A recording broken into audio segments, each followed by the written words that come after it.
Hi, I'm Kirk Jowers, and I'm pleased to host a new series from doTERRA about COVID-19. As always, my expert to guide us on this is Dr. Russell Osguthorpe. Hi, Kirk. Thank you for being with us. Good to be with you. This is the second of our foundational episodes on social distancing and coping.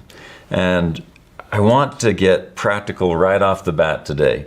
Everyone keeps seeing these lists, and people still can't really list them, but I think this will get us there. So I'm going to ask you some questions in rapid fire for you to answer, and we'll just kind of walk through them. Okay. All right. These are practical questions for people who do not have the virus, or at least are asymptomatic, have no symptoms of the virus. Okay. Should people go to work? That's a really easy one right off the bat. Yeah. It totally depends on where you live, what the recommendations are of your local government, your public health department, and healthcare professionals is the short answer. But underneath your question is it's a question about risk. But right. I know that my answer sounds a little bit like I'm dodging the question, but it really does matter on where you live and what viral transmission is like where you live. So in countries where viral transmission is very high, the answer to the question is no, you shouldn't go to work. In countries where viral transmission of COVID-19 is very, very low, the question is, yes, you should probably go to work, and we should watch very carefully for when the virus is increasing rapidly. And once it reaches a threshold, then epidemiologists and folks at the public health department, along with government officials, will make recommendations about don't go to work or stuff like that. Does that help? That does help. Because, of course, I knew it was an impossible question because, of course, a lot of people have to go to work because we still have to eat. We still... Life has to go on. We still on. need toilet paper, apparently, because people are fighting for it all over the world. But should people take subways, buses, airplanes, trains? Okay. So really easy again. Yeah. But right now, I would say if you can avoid that, I would. Social distancing is the way I answer this question. It's very hard to socially distance on a subway. It's very difficult to do it on an airplane. If you can avoid travel, or if there's another way for you to get where you are going, this would be the time to do that. And you should avoid methods of transportation and travel that require you to be in very close contact with large numbers of people. And I think personally that makes sense worldwide. This now is in most countries. And for the countries that 123 countries, according to the World Health Organization. Right. And in many of the countries where we don't have evidence of COVID, they're probably not testing. Right. And so I would say that if you can limit travel, you should. Restaurants, grocery stores? Again, it comes down to risk. So what I would say to grocery stores and restaurants, they're two different things, so I'll tackle both. We need to go to the grocery store, we need to get food, and we need to provide for our families. So yes, you can go to the grocery store, just do so in a manner that allows social distancing to be your phrase of the day. And danger zones would be the handles of the carts and things like that, right? If you can go to the grocery store and you're going to use a cart that's been used by others before, wipe it down, right? Make sure that it's clean. Try and use a sanitizer of some sort before you use a cart that's been used by others. Frequent hand sanitizers. This is just real common sense stuff, right? So I don't want to get people to panic around these sorts of questions that you're asking because people need to live. But going to the grocery store is different than getting on a plane with 300 people. Right. Going to the grocery store is not the same as getting on a crowded subway. I think the most important phrase is social distancing. You want to remember that. And if you can manage social distancing, at whatever question you're asking, should I do that? Should I do this? Social distancing is the way that you answer the question. If you can do it, then the answer is likely, yeah, I think that's probably pretty safe or very low risk. If you can't maintain social distance from somebody, then it becomes something you should try and avoid. Local gym, we're told, in addition to all the Like exercise, you mean? preventative things, we're supposed to exercise, eat right, supplements, do all the things That's to really get our important, immunity boosted. But now maybe we can get our social distancing at the gym, but we still don't know who touched the barbell and the equipment before we Yeah. did.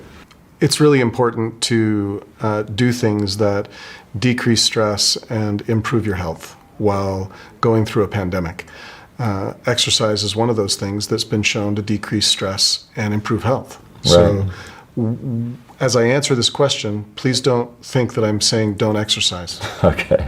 What I want people to think about, though, is that if you can exercise more safely, do so. Right. Go for a walk, go for a run. Don't use the treadmill if you can avoid it, if it's been used by 100 people. Or make sure that if you are using a treadmill, if weather requires that you exercise inside or at a gym, wipe things down, use hand sanitizers. You can mitigate risk. You can Right. mitigate risk by wiping things down and cleaning things carefully. But in general, do things that allow you to keep social distance. Switching for just a moment so that people understand the magnitude of this, with your almost 2 decades of experience in infectious diseases, you've seen a lot. How infectious is this virus compared to the others you've experienced? Data is changing rapidly on what we know about the infectivity of the virus. There's a lot of epidemiologic research behind how we define a certain virus's infectivity, and that data is not yet completed for COVID-19. So we can't answer that question definitively. But so far, the preliminary information out of China would indicate that a person who is infected does spread the virus to more than one person. But how many people, we're going to wait and see until we've got enough data to answer that question definitively. Speaking of more and more people being worried about having the virus and, of course, actually having it, reports of overloading hospitals, clinics looking for tests. Tell us the main 3 symptoms again so that we hear them. What should we be advising people as far as getting these tests or trying to get these tests? Okay. So the symptoms of COVID-19, again, are fever, cough, and shortness of breath. Those are the triad that we spoke about in our last episode. They're very similar. Shortness of breath. Let me just make sure what that means. The other 2 seem pretty easy, pretty obvious. It means that you just feel like you have to breathe more frequently to catch your breath, that you're trying to catch your breath all the time. It doesn't necessarily mean that you have to work really hard to get your breath, that you have to strain to get breath in. Short of breath just means that you're breathing, but you can't catch your breath. You just feel like you're constantly trying to get more air. If you've got 2 out of the 3, are you getting nervous, or do you really need all 3 at this point? The triad is not seen in every patient. Okay. Okay? So if you have any of those symptoms and live in a part of the world where coronavirus transmission is extremely high, if you had any one of those symptoms, you should seek medical attention and potentially be tested. Your medical professional will help you decide if you should be tested or not in your local environment, because testing is different in every country right now. If you think you have the disease, or maybe even know you have the disease, if your country has enough tests to confirm that for you, what should you do? So if you think you have the disease and can't get tested, or if you've been tested positive for COVID-19, you should quarantine yourself. And that means that you should stay at home, not go out, and not expose other people to the disease. That will slow the transmission of the disease. Because once you know you have the disease, or once you think you have the disease, you should really take yourself out of circulation. Stay at home until you get better. Seek medical attention if you get worse. If you go from mild shortness of breath to, I just am struggling to breathe, I am really, really working hard to breathe, I'm having to use all of my muscles to get breath, you need to be seen. But if you can stay home and get better from what for most people in the Chinese outbreak and in the Korean outbreak seem to have mild disease not requiring hospitalization, then you can stay at home, take yourself out of circulation, and not expose others to the virus. And what about the next step? What if it's my wife who has it, but I'm with her all the time? Do I need to get away from her, or do I now have some responsibility towards the rest of the community as well because I am now a higher risk person? Yep, it's a great question. So what we do for close social contacts is we want to limit their isolation to the rest of the community as well. But caregivers at home of somebody who has COVID-19 need to be very mindful of hand washing and avoiding secretions whenever possible. Okay. If you have a home where you can isolate in a different part of the home or at a different room, you should do that. And whenever possible, you should limit and try and cover coughs with elbows so that you don't infect others in your family, if at all possible. There is some evidence that family transmission is quite efficient coming out of the Chinese outbreak. So sometimes, like many viral diseases, I'm sure in your family you've seen viral diseases go through multiple members of the family over a several week period of time. Right. And that can happen, it looks like, with COVID as well. So anybody who's caring for somebody with COVID or thinks that they have COVID should really use common sense measures of keeping social distance when you can, covering cough if you're the one who's sick, washing your hands frequently. Those are going to be the best ways of preventing transmission within family members. And then lastly, if you can, isolate the individual even within your own home as much as possible from other members of the family. The last topic I wanted to address, because we're hoping these episodes are ones that people will have as a resource to go back to. Maybe they don't care too much about it now because everyone's healthy, but if something happens. But let's talk about the mental health and coping during a pandemic.